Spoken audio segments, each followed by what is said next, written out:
So the main thrust of your video, it seems, was to heavily discount the role of the unconscious.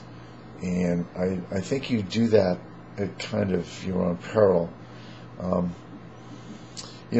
It is true that people have privileged access to their own mental processes, to their own mind, but we don't have unlimited access to it. And in order for us to be conscious of anything, a big part of the conscious process is focus. And focus is in making observations. A big part of making observations is filtering out all the stuff we consider irrelevant. Okay? And the unconscious consists primarily of the stuff which is irrelevant to what we're focused on at the time.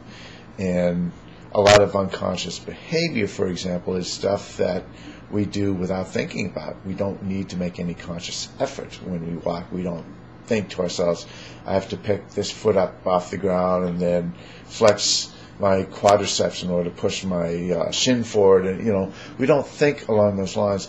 So much of what we do is unconscious because we have relegated it to the unconscious.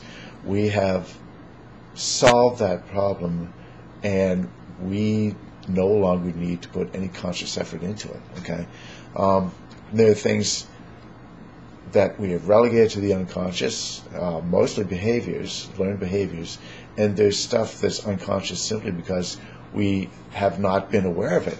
We have not made those observations because we filtered them out for one reason or another. Perhaps we considered some aspect of our thinking or our behavior as irrelevant to our goal or what we're thinking about, or we're highly focused and goal oriented, and there's a lot of stuff we can just discard because it's not a significant consideration for what our attention is focused on at the time. And people can go for quite a long time and never have their attention focused on something which they are unconscious of. So I think it's a mistake to think that the unconscious does not exist. Our conscious is actually very small in the scheme of things. Our brains, our entire being is mostly unconscious. A very small amount of our being is conscious. We attach a great amount of significance to it because, of course, we identify the self with it and we think it's very important. But it's really pretty small in the grand scheme of things. And it's a lot of what goes on inside the brain and inside the mind is unconscious for one reason or another. And I think, the discounting of psychoanalysis is bullshit. I think that's just fundamentally misrepresenting psychoanalysis. I think studying the unconscious is crucial for anyone who finds themselves locked in a pattern that's making them unhappy or dissatisfied, or they feel like they're stuck in the world. Okay, and that's why people study their unconscious, is because perhaps they feel stuck, that they're unable to make forward progress with something, particularly relationships. And relationships are very, very difficult.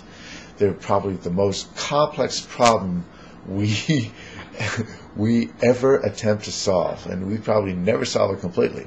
But relationships with other humans, and especially relationships with social organizations, are extremely complex, where our unconscious actions, our unconscious can play a very big role, because what we may be unconscious of, other people may be acutely conscious of, and we wonder why there may be a problem or some other thing. So, when we're talking about science, perhaps, the role of other human beings doesn't really play into it all that much. It's an observer and some mechanical object under observation, okay, and there's not an awful lot of interaction, and the focus of the observation is you make the observation, you've got some science discipline, and you've got the ideals and everything, you can focus your attention on the experiment.